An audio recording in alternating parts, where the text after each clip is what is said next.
Estamos aqui para dar voz ao povo, em defesa dos cidadãos, pela dignidade humana. Todos temos deveres, mas também todos temos direitos. Será que existe justiça? Isto é o povo a falar.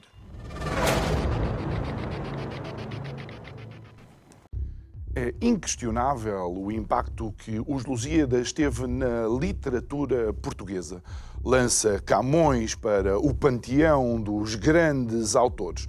Mas não só os grandes autores portugueses, há quem diga mesmo que estamos a falar dos grandes autores das tremendas, épicas epopeias clássicas. Boa noite, o meu nome é João Nuno Pinto e isto é o Povo a Falar. Estou consigo de segunda a sexta-feira, neste mesmo horário, emissão em simultâneo Curiacos TV e Rádio Vida 97.1. Mas falemos de Camões e daquilo que Camões descrevia. Descrevia uma viragem de um povo que, vindo de um cantinho qualquer da Europa, ousou ir ainda além de sítios onde nunca ninguém tinha ido, ou estamos a ver que Camões descrevia também um salto tecnológico que acabou por ter impacto não só nesses pequenos portugueses que se aventuraram, mas como em muitos outros que seguiram também os passos dos portugueses. Ou então, que impacto é que teve esse salto tecnológico quando analisado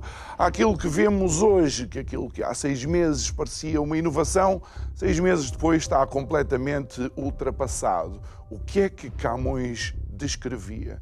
Mas na realidade também temos que perguntar se alguém quer reescrever Camões e aquilo que Camões fez, à luz do wokeismo que atualmente vemos na nossa sociedade. Se calhar ainda vamos ter que ver Camões não só com uma pala num dos olhos, mas vendado em frente a um pelotão de fuzilamento. E eu que não percebo nada disto.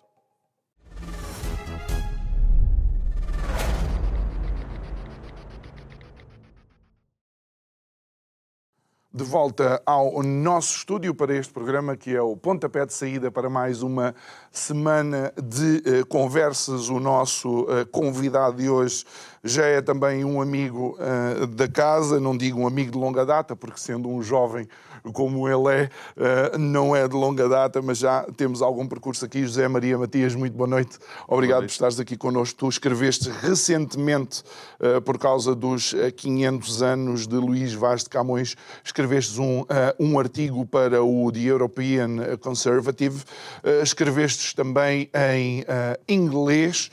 Vamos por partes. Como é que surge a ideia de escrever este artigo e de falar de um personagem que, pronto, todos consideram incontornável da nossa história? João, muito obrigado. Boa noite. É um gosto estar aqui outra vez contigo. De facto, Camões é uma personalidade incontornável da história portuguesa e isso é algo que os portugueses sabem isso e tem sido comemorado.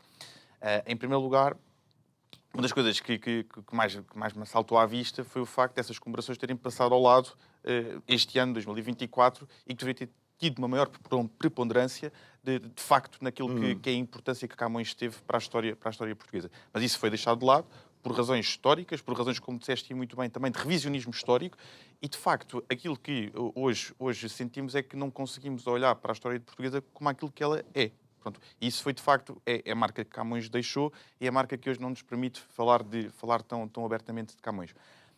Se em Portugal não conseguimos falar de Camões como deveríamos, então a marca que Camões deixou para lá de Portugal, marca europeia, uma marca até mundial, então não é falada de todo. E de facto, quando via as poucas coisas que foram ditas sobre Camões nestes 500 anos, em português, então há praticamente um mar vazio daquilo que foi dito internacionalmente sobre Camões. E acho que é injusto para com Camões e é injusto para com Portugal, porque de facto Camões teve esse papel histórico preponderante, que depois vamos ver com muito mais detalhe, e que até levanta uma certa mágoa, não é? Quer dizer, como é que nós não somos capazes de falar daquele que é um mestre da língua portuguesa? E o que é que inspirou esse mestre a ser um mestre da língua portuguesa? E porque é que ele se tornou tão imortal para a língua portuguesa? E porque é que nós temos esta vergonha quase histórica de poder falar daquilo que são os grandes acontecimentos da história portuguesa? E porque é que exatamente... Aí tem um ponto contraditório, não é? Porque Camões foi quem contou melhor a história de Portugal até ao ponto em que ele esteve, não é? Que hoje nós temos vergonha de contar a história de Portugal. Portanto, é um momento caricato. Então acho que mais do que nunca era preponderante falar de Camões, porque 500 anos são 500 anos. Não são 50, são 500.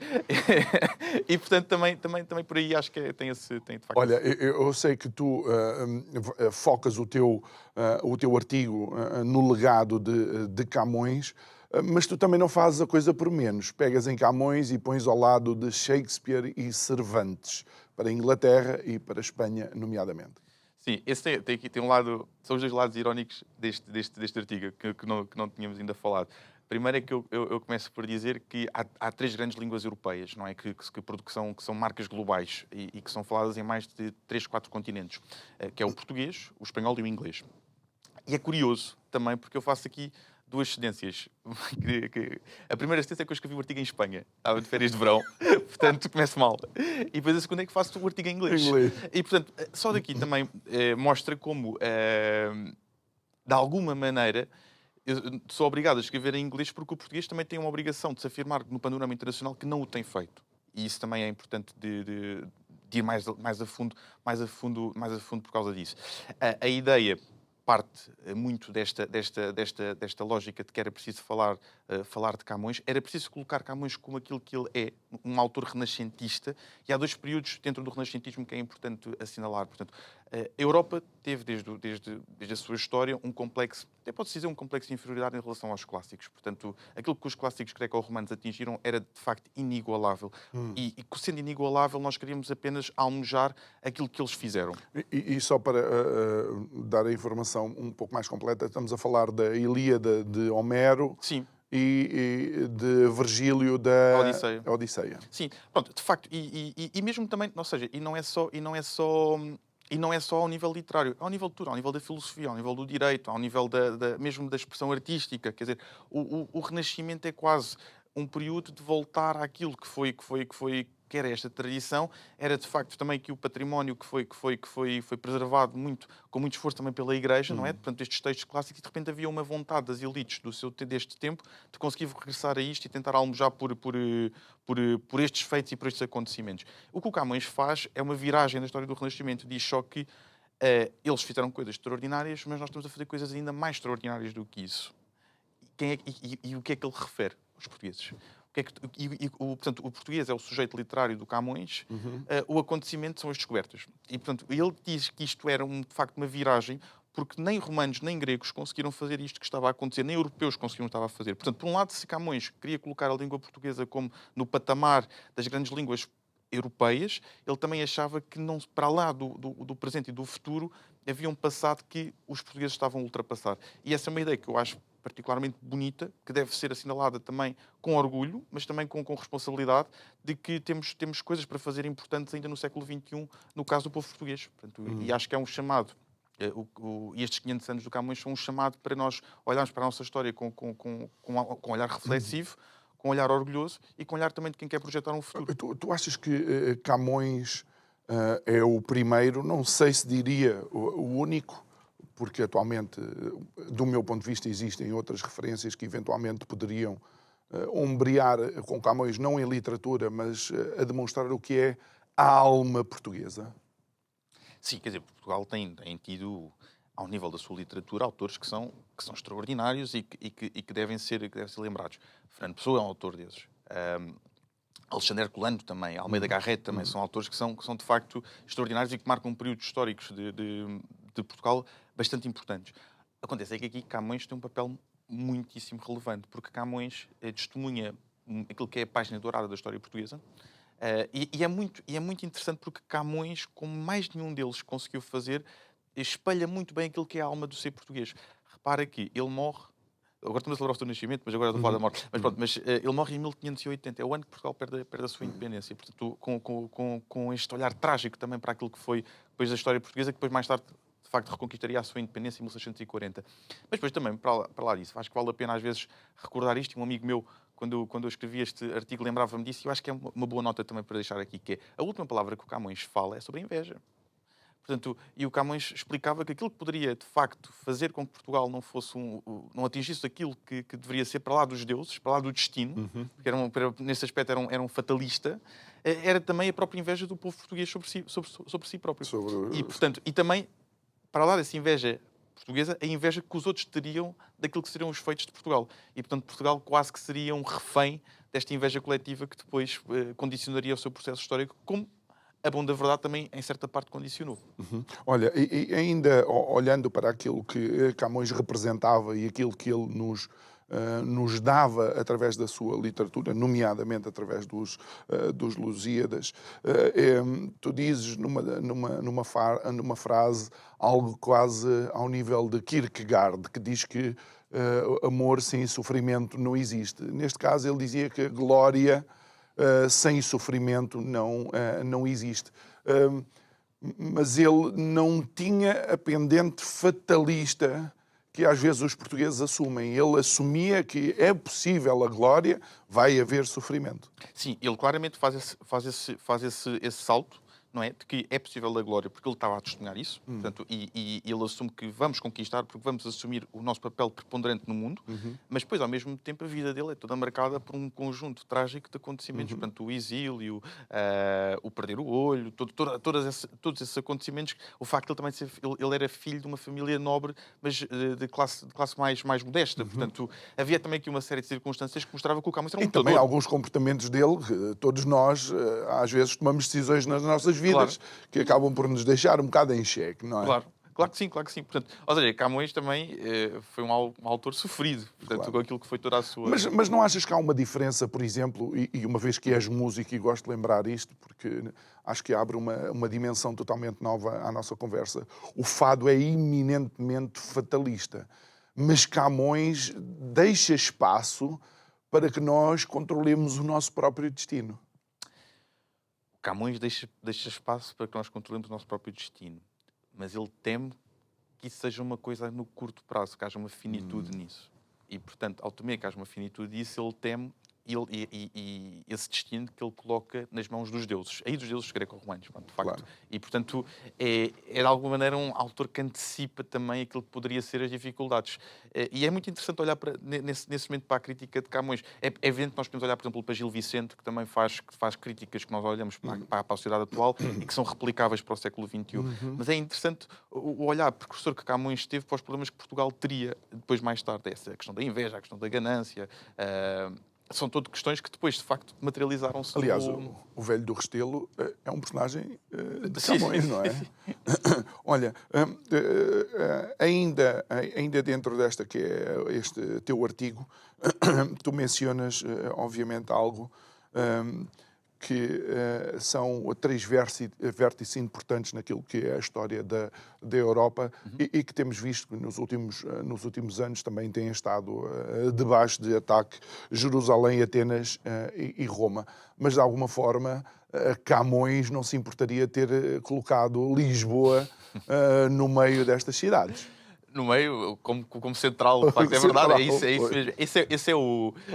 Acho que, de facto, ele não era um autor modesto. Ele faltava à humildade, assim, alguns aspectos. Mas é verdade, quer dizer, essa é a parte interessante, porque Camões, de facto, e depois esta ideia do Quinto Império, que também depois, mais tarde, se materializa, Camões quase que inicia toda essa fase. Portanto, Camões reconhece que há uma preponderância greco-romana, reconhece a importância do cristianismo, até porque ele também percebe a importância, portanto, havia duas funções importantíssimas dos descobrimentos portugueses. Uma primeira era evangelizar, a outra era expandir as oportunidades de comércio que Portugal poderia ter no mundo. Mas, portanto, Camões, para lá disso, quer fazer de Lisboa não o porto de saída, mas o porto de entrada, na medida em que é o grande centro de toda a atividade cultural, artística e económica da Europa. E, nesse sentido, como uma civilização que irá liderar aquilo que vai ser o futuro da Europa, Lisboa torna-se aqui, de facto, esta quarta cidade. Porquê que, na época, Camões era visto assim de lado por parte das elites? É É interessante, eu acho que isso é uma boa crítica, porque estavas a falar do facto de ser músico. É interessante também que, ao longo da história, os grandes artistas e mesmo os grandes autores, muitas vezes foram olhados de lado pela gente do seu tempo, e portanto Camões não foge a isso. Mas eu acho que isso não está derivado ao facto da sua qualidade literária, porque parece-me que ia sendo reconhecido, era mais pelas suas questões e pelas suas opções de vida, que muitas vezes eram questionadas ao... Não, mas parece quase um contrassenso, porque aqui temos um autor que quer afirmar um povo, a capacidade de um povo de atingir determinados patamares, independentemente das dificuldades, e, no entanto, as elites continuavam a olhar para aquele que tinha vindo de Roma e de Atenas como isto é que é, de facto, são os pilares... Esse ponto é interessante, de facto, porque ele é ousado, não é? E essa ousadia muitas vezes é contestada por quem quer permanecer daquilo onde está, onde se sente confortável. Manter o status quo, não é? Isso é muito interessante, eu não tinha pensado nesse prisma. Claro que Camões claro que Camões, como um autor de inovação, que é, portanto, aliás, isso foi também uma das razões que levou também à escrita do artigo, foi perceber que estava a sair o relatório Draghi, que já sabíamos que ia fazer essa crítica à questão europeia, mas é evidente que sim, que Camões quer inovar esta tal corte com aquilo que é este complexo de inferioridade que a Europa tem em relação aos clássicos e que Portugal também tem em relação aos clássicos, para dizer que não, quer dizer, que eles foram extraordinários, mas que há coisas que nós estamos a fazer e que vamos fazer que são muitíssimo superiores àquilo que eles fizeram. Olha, ainda relativamente ao trabalho que foi feito por Camões e àquilo que é o transporte dos receios, por assim dizer, e da visão de Camões em termos de futuro, há muitas... como é que eu ia dizer? Muitos desses receios de Camões acabaram mesmo por se concretizar. Sim, ou seja... Portugal perde a sua independência, portanto, logo em 1580, portanto, isso era o receio que Camões tinha. Portanto, Camões também reconhecia que Espanha era um grande obstáculo para Portugal. E foi. E até ao século XX, sobretudo depois com a entrada de Portugal na União Europeia, a Espanha era o principal obstáculo de Portugal. Portanto, e é quase uma incógnita como é que Portugal conseguiu sobreviver durante tanto tempo como um país independente até aos dias de hoje. Portanto, porque, de facto, olha-se para o mapa e vê-se um gigante ao lado de um país mais pequeno. E, portanto, esta capacidade... Aí sim, já agora também... isso é muito clássico, não é? Como é que tão poucos conseguem sobreviver a tantos, não é? Portanto, num rácio de 1 para 4 ou 1 para 5, é impressionante também esse signo de Portugal. Isso era uma coisa que, do ponto de vista geopolítico, todo o português reconhecia isso e, portanto, Camões também viveu com essa Mas não achas que em termos históricos, só aqui entre nós e quem nos estiver a ouvir, o facto de... não achas que Espanha sempre subestimou lá os lusitanos? Sim, claramente. Porque aqui, isso é a particularidade de Camões também. Camões quer contar a história do povo português. E quem quer contar a história... Todo o autor da sua história é o protagonista da sua história. E, portanto, é natural, e eu assumo que isso como uma coisa absolutamente natural, que os espanhóis sejam os protagonistas da sua própria história. E, portanto, sendo os protagonistas da sua própria história, releguem para um papel secundário. Isso acho que faz parte também das nações e como elas funcionam e tudo mais. Cabe-nos a nós, e isso é o papel que Camões também assume e também nos deixa, e também quer que nós assumamos. Cabe-nos a nós ser os protagonistas da nossa própria história e querer contá-la. E querer contá-la para que perdure no tempo. E essa ideia de perdurar no tempo de geração em geração, que é uma ideia que Camões tem, é uma ideia que hoje também claramente se perde, porque nós não podemos falar daquilo que é de facto este legado que Camões teve. Olha, mas deixa-me contestar aqui uma coisa. Eu não sei se eu estou totalmente de acordo contigo, e isto é o bom de sermos amigos e podermos então conversar estas coisas. Muitas vezes eu próprio já tive esta ideia da improbabilidade dos pequeninos chegarem onde chegaram. Mas tu falaste há pouco e falaste de uma coisa importante, rácios, não é? Diz-me uma coisa, nós não temos um maior rácio de grandes navegadores em relação, por exemplo, às outras grandes potências da época. Se calhar não era tão improvável assim que de Portugal pudéssemos alcançar aquilo que alcançássemos. Isso é uma questão super interessante. Porque é que Portugal é o primeiro país a conseguir expandir-se para além mar. há razões históricas para isso. Primeiro, geopoliticamente, Portugal está posicionado numa zona que lhe dá um privilégio sobre os mares diferentes até dos espanhóis, dos italianos, dos franceses. E temos que assumir isso como aquilo que é. Portanto, foi aquilo que nos foi dado. E desculpa, é privilégio agora, porque naquela época ninguém sabia o que é que poderia haver além mar. É verdade. Até podia ser o próprio fim do mar. É verdade. Mas é que Portugal não podia expandir para mais lado nenhum. Pois. Portanto, só podia olhar para o mar. Isso foi algo que foi reconhecido desde cedo. E depois há outra coisa que é interessante perceber, é que quando Portugal parte para as descobertas, portanto, está a começar, ou estamos ali no ápice da Guerra dos 100 Anos, que é uma guerra que primeiro, estávamos a recuperar da peste negra, e depois, para além de recuperar da peste negra, a Europa estava em guerra com os seus principais países, as suas principais duas nações, em guerra, os ingleses e franceses. E isso, de facto, faz com que franceses e ingleses e até espanhóis que se envolvem no conflito cheguem às descobertas mais tarde do que Portugal. Esse é o mérito de Portugal. Aliás, esse é o mérito de Dom Dinis, de Dom Fernando, de Dom Pedro, que são reis que terminam a primeira dinastia, que é a fundação da língua portuguesa por Dom Dinis, as fronteiras que Portugal já tinha definido em 1249 com Dom Afonso III. Portanto, já havia um conjunto que nos permitia ter condições para que pudéssemos ir para além mar. E isso, de facto, foi um condicionante que a história nos proporcionou, que aproveitámos e acho que aí muitíssimo bem também. Então isso significa, de alguma forma, que os ingredientes para o desfecho até tivessem eventualmente no sítio, não é? Claro, tínhamos paz, ninguém nos queria chatear naquela época, porque o conflito estava no meio da Europa, não estava... Portanto, tínhamos estas condições que de facto tivemos. Tínhamos uma dinastia estável, que a dinastia de Avis afirmou-se como uma dinastia muito estável depois ao nível da Casa Real, ao nível também do território português, tudo mais, e mesmo das relações com Castela e com a Inglaterra. Vale a pena assinalar que foi também foi muito nesta altura que foi assinado o tratado entre os portugueses e os ingleses, que garantiram também um pouco a soberania do território português, porque para os ingleses eles não queriam ter aqui um grande mamarracho na Península Ibérica, que era a unidade de Portugal e Espanha. Portanto, isso era uma coisa que porque assim teriam dois grandes países como obstáculo. Portanto, e o vinho do Porto dava jeito. E o vinho do precisavam. E o vinho do Porto deu jeito. Mas era uma grande soberania. Portanto, se de facto os espanhóis entrassem por Portugal adentro, os ingleses eram obrigados a vir a defender, como até mais tarde chegaram a vir a fazer, nomeadamente nas invasões francesas. Portanto, foi um tratado que, com as suas coisas que não correram muito bem, não acho que os ingleses se tivessem portado muito bem connosco, é verdade, mas que, de facto, em alguns momentos da história, vieram em nosso auxílio. Olha, haveria muito mais a dizer de Camões e do teu artigo, pode ser lido no The European Conservative, na internet, faça a busca e depois pode fazer a leitura deste artigo do José Maria Matias. Eu quero-te levar para algo eventualmente mais polémico, que é pegar em Camões e falar deste revisionismo histórico que parece que não abranda, e quem é que tem sido, de facto, as grandes vítimas desta necessidade quase que alguns grupos têm de transformar aqueles que eram heróis, não em pessoas normais, mas em vilões. Sim, sim.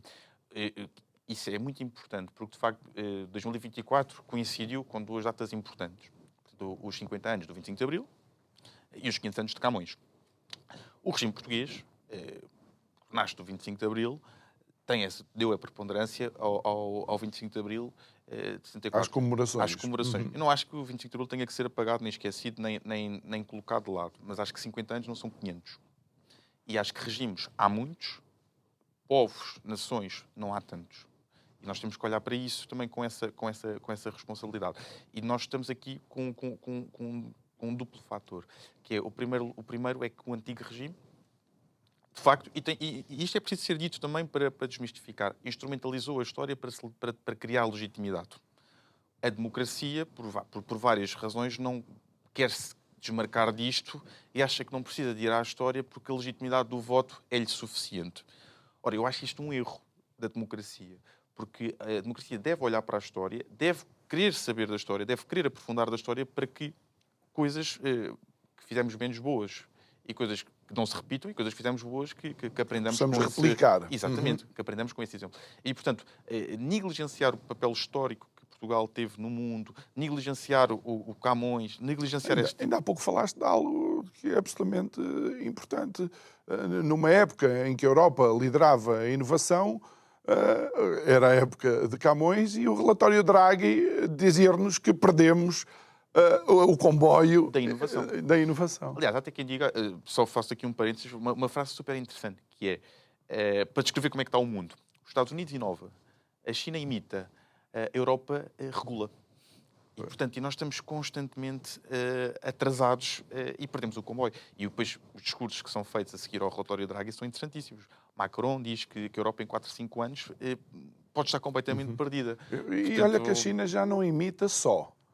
Sim. Tu vais a cidades como Shenzhen e já vês inovação que se calhar não vês já nos Estados Unidos, porque também estão entretidos com outras coisas que não, de facto, com aquilo que pode ser o futuro da sua própria sociedade. Não é? Sim, é verdade. Isso tudo certíssimo. Mas só acrescento, aqui, à parte desta opção do regime, eu acho que a democracia tem que olhar para a história e não tem que ter medo de olhar para a história, nem tem que ter medo de ser associado ao antigo regime porque olhou para a história. É preciso separar as águas, porque 50 anos... se nós não separarmos as águas, o perigo que nós temos é que apareça outro regime que consiga responder às necessidades dos portugueses. Porque o olhar para a história também faz uma coisa que é super importante, que é a compreensão do povo português. A democracia por si só não responde a tudo. Não responde a tudo em que sentido? Porque também é possível ir a votos em vários países que têm regimes culturas... monárquicos, por exemplo. Olha, aqui ao lado, Espanha. Mas eu, por acaso, aí eu até sou monárquico. Portanto, não estou a dizer isto. Mas estou a dizer, portanto, no Médio Oriente é possível ir a votos, é possível ir a eleições. Agora, será que o estilo de vida, o estilo de sociedade que existe no Médio Oriente é aquilo que nós temos que replicar na Europa? Portanto, a democracia em si só não responde a tudo. Há um conjunto de valores, de cultura, de respeitos humanos que estão para lá da democracia, que é uma coisa que a história nos levou para lá. E, portanto, querer apagar a história, querer rever a história, querer condicionar a história, só nos faz regressar àquilo que se passa noutras partes do mundo que não são democráticas ou que são democráticas, mas que têm escolhas e que fazem opções que não respeitam aquilo que é a dignidade da pessoa humana. Mas não achas que isso faz-nos... se nós começarmos com estes pedidos de desculpas e estas compensações e estas revisões em relação ao passado, vamos entrar num retrocesso ad eternum em que sempre vai existir alguém que tem que pedir desculpa a alguém? Sim, completamente. É uma caixa de Pandora isso nós temos visto. Há exemplos cada vez mais caricatos de coisas que estão a acontecer. É evidente que o caso português, o que é que há para pedir desculpa, não é? Quer dizer, as coisas foram mais ou menos cerradas, quer dizer, foram mais ou menos tratadas, quer dizer, neste momento o que é preciso dignificar, e temos que ser muito claros, foram as pessoas que combateram na guerra do ultramar, que neste momento estão nas suas reformas e que estão com reformas miseráveis, foram muitas famílias que regressaram e que perderam tudo do dia para a noite, e que ainda muitas vezes... não conseguiram de facto dar a volta por cima. Portanto, há um conjunto de situações, quer dizer, que se nós entramos então nesta lógica dos pedidos de desculpa... Porque senão temos famílias, se calhar, não sei como é a tua, mas a minha, que lá, sendo de lá, não nos queriam lá, representando cá, não nos quiseram de volta cá, porque nem sequer estava a voltar para lado nenhum, não é? É um bocado complexo, mas não vamos por aí. Vamos, por exemplo, analisar aquilo que aconteceu na Califórnia. A Califórnia, um estado que não teve escravatura, um estado que não teve donos de escravos, está a pagar a pessoas que não foram escravos com o dinheiro de pessoas que não foram donos de escravos. Sim, e isso cria uma injustiça. Aqui o paradoxo é simples. Serei eu responsável pelos crimes ou pelas coisas menos boas que cometeram os meus antepassados? Eu não discordo. Ou seja, eu não sou as falhas de quem me antecedeu. Eu não sinto responsabilidade pelas falhas de quem esteve antes de mim. E não tenho essa responsabilidade, não me sinto responsabilizado minimamente por isso. E não acho que tenha que sentir. E, portanto, acho que é preciso também termos aqui alguma capacidade de ser frontais. Quer dizer, nós temos que andar para a frente com aquilo que temos, percebendo que não há igualdade, porque é impossível, as circunstâncias são o que são, e portanto nós temos que partir mesmo para a frente. Porque o perigo de ficar refém disto é que, de facto, nunca mais saímos disto. Mas não viste, por exemplo, recentemente, eu não sei em que universidade é que foi, não sei se foi na Nova, que cancelaram os estudos, não sei o quê, sociais, porque os professores eram todos brancos. Eu vi. Portanto, Eu só leio. pós-graduação. Eu só leio. Quando é isso, eu só leio a manchete, porque depois eu já sei que dali para baixo é ainda mais ridículo aquilo tudo, não é? Isso é super interessante, porque de facto o que nós assistimos é a revolução a comer os seus filhos. Portanto, aqueles tipos que querem ser ultra progressistas, ultra pós-modernos, ultra avançados, que até lembram-se de criar uma pós-graduação, eram estudos africanos, ou nem sei qual era, não sei qual era a área, mas uma coisa hiper woke, que já se percebia, e depois de repente vai-se a perceber que as pessoas que estão à frente daquilo nem se encaixam nos perfis que estão a delinear para o curso. Mas não achas que uma das coisas que mais revolta causa é, por exemplo, nós sabermos que as regras não são iguais para todos? E deixa-me levar-te para uma das figuras que eu considero mais perversas na história da política recente. Barack Obama, num dos últimos discursos de campanha, virou-se para a comunidade negra, homens, e disse: eu não sei se vocês estão a perceber como é que é possível vocês não votarem na Kamala. Isso feito por Donald Trump ou por outro qualquer candidato branco tinha dado um sururu tremendo. A esquerda foi sempre profundamente racista. E a esquerda foi sempre profundamente sectária. E isso hoje, com as políticas de identidade, está cada vez mais palpável. O que aconteceu, e aí vê-se pelas sondagens, de repente a população afrodescendente, afro-americana, está com uma... O eleitorado vota massivamente mais, muitas vezes, nos democratas, mas aqui, neste caso, apesar de ganhar, ainda estar à frente, não está muito à frente. E, portanto, isso é a vitória do Trump nesse aspecto. E já tinham votado muito Trump em 2016. Mas o que se está a assistir é que, de facto, e depois, quer dizer, depois a Kamala faz uma proposta que era dar um X número de dinheiro a todos os homens pretos, quer dizer, por serem pretos, quer dizer, mas isto, entramos num auspício, quer dizer que... Mas a minha questão, Zé Maria, a minha questão é assim: se isso vale para eles, porque é que não vale para os outros? Entendes o que é que eu estou a dizer? O que me revolta, talvez por eu ter jogado basquete, e eu sabia que as regras eram iguais para a minha equipa e para a equipa dos outros. Eu sabia que eu não podia empurrar ninguém, mas eles também não podiam empurrar a mim. Sim. Aquilo que acontece neste momento é que até no debate político, sim, alguns setores podem fazer e dizer aquilo que quiserem, mas se aparecer alguém a dizer exatamente a mesma coisa, só que menciona outros níveis de melanina na pele, é um vez da via. A solução aqui, isso claramente, o que é que isto nos diz? Diz que nós perdemos no debate dos meios de comunicação, os meios de comunicação tradicionais são deles. Resta-nos uma opção. Aliás, podia haver aqui duas opções. Uma era ir por dentro, tipo Gramsci, e controlar tudo por dentro e fazer a revolução por dentro. Eu já não acredito nisso. Eu acredito na construção de instituições paralelas. É nesse sentido, quer dizer, que o programa que tu fazes aqui é uma resposta a isso. Tu vais buscar pessoas da sociedade civil com grande pluralidade, vens ouvi-las sem filtros e falas sobre tudo, que é uma coisa que não acontece nos canais tradicionais em Portugal. É nessa perspectiva que isto é tão disruptivo. Portanto, a solução aqui é perceber que... Eu cada vez estou mais inclinado para isto. Admito que haja outras pessoas bem intencionadas que acham que ainda é possível mudar por dentro. Mas cada vez menos.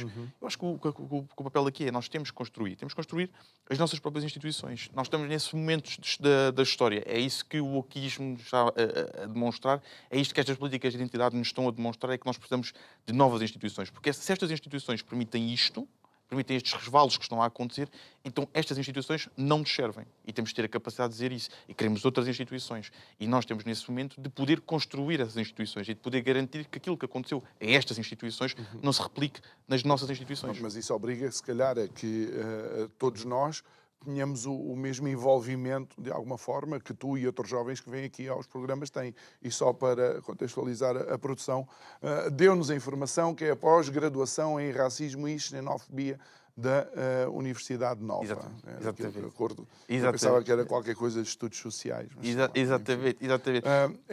Estava a falar do envolvimento, inclusive é dos jovens, nestas temáticas. Mas não achas, e eu vou-te dizer isto, e depois em off vou-te contar o que me aconteceu este fim de semana, não achas que as coisas estão demasiado polarizadas E quando conversas muitas vezes com pessoas, e vou dizer claramente, porque depois vais perceber, quando conversas com pessoas que estão mais no espectro da esquerda e falas de determinados temas, tu sabes imediatamente que vais ser etiquetado, vais ser ostracizado, mesmo que tenhas a porta aberta para que a temática seja de conversa e de mudança de opinião.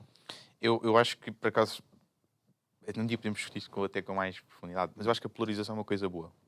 Porque a polarização, dentro das instituições, dentro de um Parlamento, é lá onde deve haver o debate polarizado. Não tenho medo do debate polarizado. O meu problema com a polarização hoje em dia é dois. A primeira é a falta de ideias, sobretudo do lado esquerdo. Portanto, a polarização é o esvaziamento das ideias que nos colocam em extremos. Portanto, nós não conseguimos falar com eles. Não sabemos muito bem porquê, é quase irracional, mas é porque nós perdemos o debate das ideias e esvaziaram-se.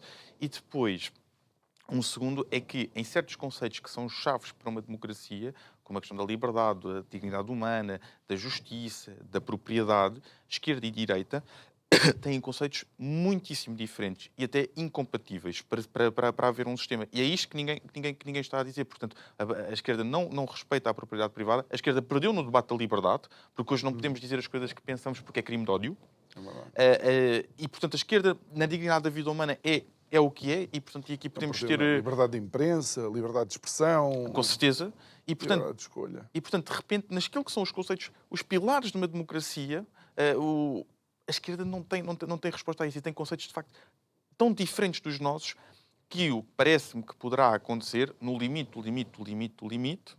e já aconteceu no Brasil, já aconteceu na Venezuela, poderá acontecer nos Estados Unidos, é guerra civil. E, portanto, isso é uma coisa muito complicada. É porque, de alguma forma, se nós olharmos com intelectualidade para determinadas temáticas que são pilares da esquerda, nós quase que podemos dizer que a esquerda está a canibalizar essas temáticas. As respostas que eles dão para as discordâncias de visão, seja política, seja histórica, são respostas mais repressivas do que propriamente dentro daquilo que é o conceito de liberdade. Sim, exatamente. Por isso é que a direita hoje tem um monopólio da defesa da liberdade. E tem que o defender. Porque senão, de facto, nós estamos condicionados e vamos começar a ver casos de muito mais pessoas que vão ser perseguidas judicialmente, porque agora a batalha já não está nas eleições, porque a direita está a ganhar eleições. Nós vamos começar a ver perseguições ao nível da justiça de personalidades que ousaram dizer aquilo que pensavam.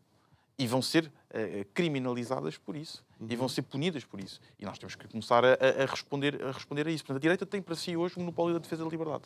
E é uma coisa impressionante, porque durante muito tempo não teve. Sim, era de facto com alguma razão por causa de outro tipo de regimes que de alguma forma juntaram alguma direita, mas isso leva-nos historicamente, e isto eu tenho que falar, tanto o partido nazi como o partido fascista italiano nascem como propostas para as classes trabalhadoras. Quer dizer, não nascem como uma proposta elitista para as classes que já são beneficiadas. Isso é muito interessante. Eu, por acaso, há anos que estou com muita vontade de ler a tese de doutoramento do José Rodrigues Santos, que a tese sobre ele é para explicar como é que o fascismo é uma corrente do marxismo. Portanto, como é que o fascismo nasce do marxismo. Explica exatamente isso. Há uma coisa gira que é perceber que Mussolini percebeu que aquilo que ligava mais os trabalhadores não era a sua profissão, era a sua nacionalidade. E é desta compreensão que depois parte e faz todo o projeto fascista. Depois Então, mas porquê é que depois essas... E vamos diretamente a esses dois momentos. Porquê é que são indexados à direita? Porquê é que são considerados, e tu vês, porquê é que são considerados historicamente como à direita? Só porque são belicistas?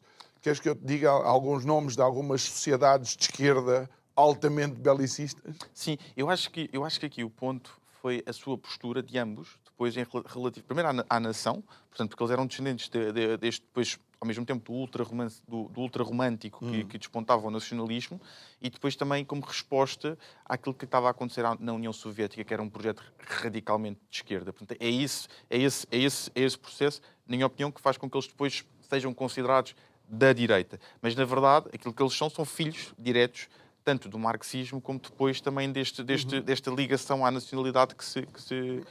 Se nós nos lembrarmos, por exemplo, algo precursor daquilo que em Portugal seria chamado o Inatel foi criado por Hitler.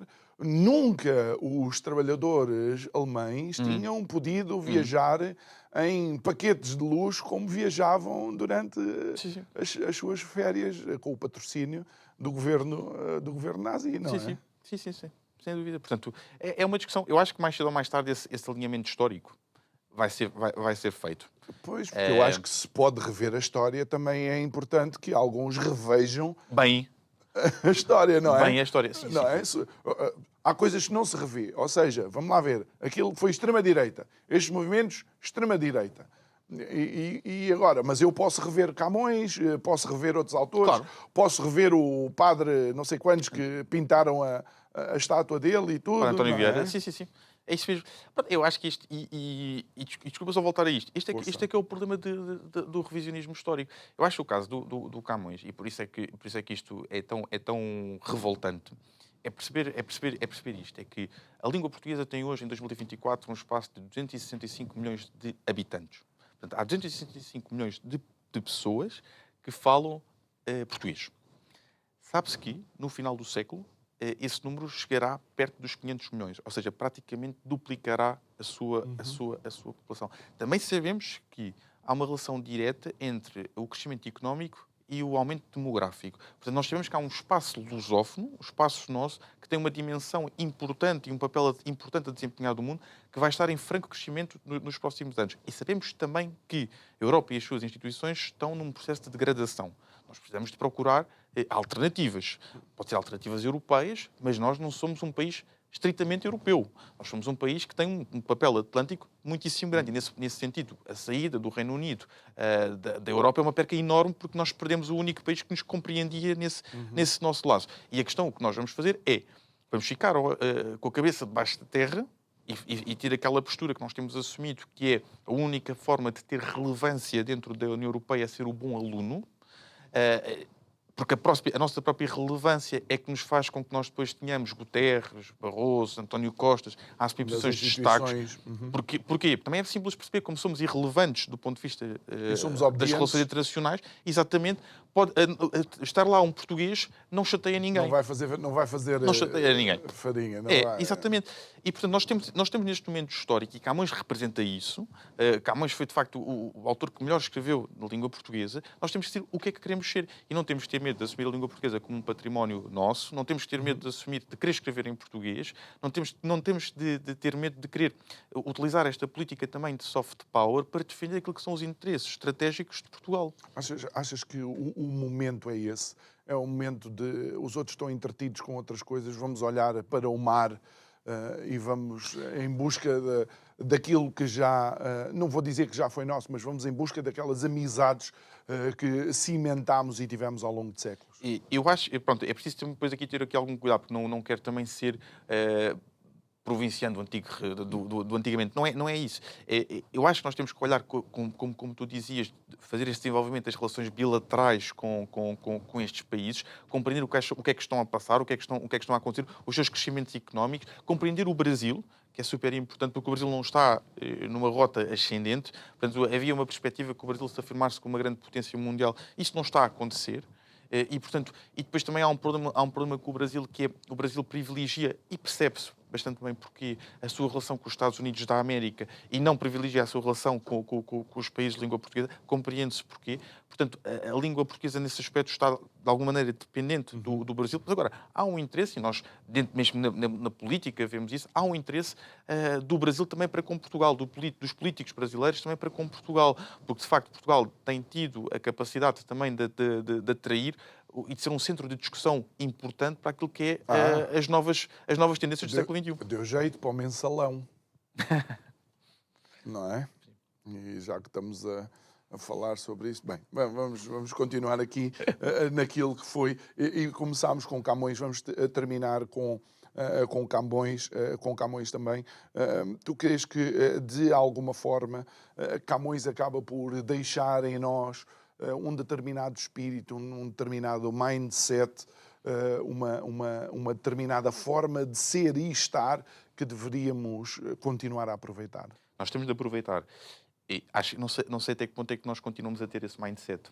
Porque, de facto, aquilo que nós temos hoje nas escolas, na educação, eu posso dizer a minha experiência como aluno do que foi, quer dizer, não se conseguiria falar, eu saí da escola pública há 10 anos atrás. Portanto, e há 10 anos atrás já não se conseguia explicar qual é a importância de Camões para aquilo que foi a sociedade europeia e para aquilo que foi a face de Portugal. Portanto, não é hoje que isso... Acho que hoje isso estará muito pior. E este é que é o ponto que nós temos que chamar a atenção, é que as tradições perdem-se. A história perde-se. E nós temos que olhar para a história e nós temos um dever de zelar pela história, porque a história não está lá sempre. A história estará enquanto nós quisermos que esteja.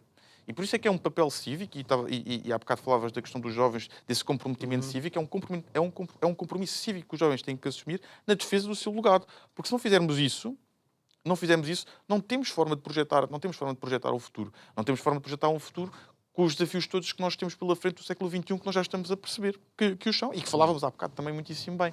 Portanto, aquilo que é ser português, aquilo que é ser Portugal, aquilo que é que faz de Portugal ser o país extraordinário que é. Eu fui imigrante e há bocado também dizia-te isso. Quer dizer, eu sei o que é as saudades que é de voltar a Portugal, do querer estar em Portugal, do querer... Portanto, este é um país extraordinário, este é um país fantástico e nós temos mesmo uma missão de o preservar.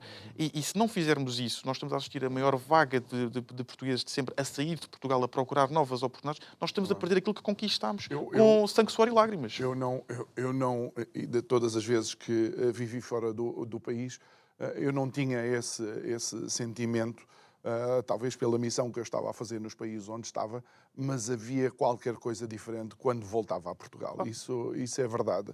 Há qualquer coisa diferente quando nós voltamos àquela que consideramos ser a nossa casa, independentemente de sermos cidadãos de um mundo que nós próprios ajudámos a abrir, não é? Só para dizer o seguinte, eu acho que o Camões, o Chesterton tem uma frase muito interessante no livro do Homem Eterno. Ele diz que, no fundo, há duas formas de voltar a casa. Uma delas é dar a volta ao mundo inteiro até chegar ao mesmo lugar e a outra é não sair exatamente do mesmo lugar e, portanto, ficar sempre em casa. E Camões e Portugal é isto. Portugal somos o povo que sai e vai dar a volta ao mundo inteiro para querer voltar ao mesmo lugar. Mas esse lugar é nosso e esse lugar pertence-nos. E como nos pertence... E é isto para mim que é o mais importante. Isso é o que me interpelou a querer escrever este artigo, é que nós temos mesmo que preservar o nosso país. Temos mesmo que lutar por isto, porque isto não se perde sozinho e em 50 anos pode destruir um país. Achas que ainda vamos a tempo de reavivar Camões não só em Portugal, como também na Europa? Claro. E não digo, e peço desculpa ao Camões, não digo colocar no patamar que os clássicos gregos e romanos conseguiram ao longo de tantos séculos, mas dar o lugar de destaque que ele merece. Por acaso, eu sobre aí discordo. O soft power tem capacidade de fazer coisas extraordinárias que vão para lá daquilo que às vezes nós imaginamos, com a nossa humildade, que também é necessária ter. É assim, se eu não achasse que estivéssemos a tempo disso, não tinha escrito isto. Estamos a tempo de falar de Camões e estamos a tempo de reavivar. Também por uma coisa que nós falávamos há bocado, é que as instituições dominantes, por parte de quem quer derrotar Camões e quem quer derrotar a nossa história, hoje não são o centro privilegiado de informação das novas gerações. Pois... Ou seja, é uma das coisas boas que aconteceu foi que os Lusíadas já não têm que ser salvos pelo Camões assegurado, que é para não molhar as páginas dos Lusíadas. Olha, só mesmo para terminar, que conselhos é que dás aos jovens atualmente em termos da forma como encaram a informação que recebem? Questionem tudo. Questionem tudo, debatam tudo. Debatam nas redes sociais, invadam as redes sociais, escrevam, discutam entre si, discutam com mais velhos e não tenham medo de chegar à frente. Não tenham medo de chegar à frente, que acaba por ser importante, não é o mais importante, porque por vezes os receios são tantos que...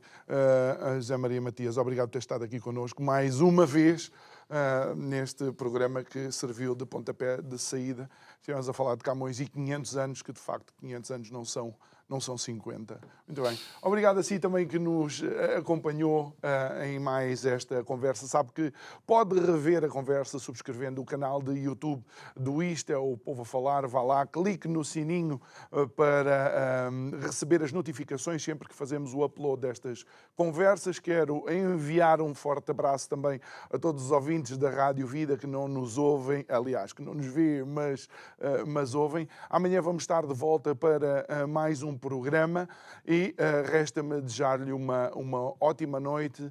Até amanhã e não se esqueça que a sua participação e a sua presença aqui é muito importante para nós. Obrigado, até amanhã.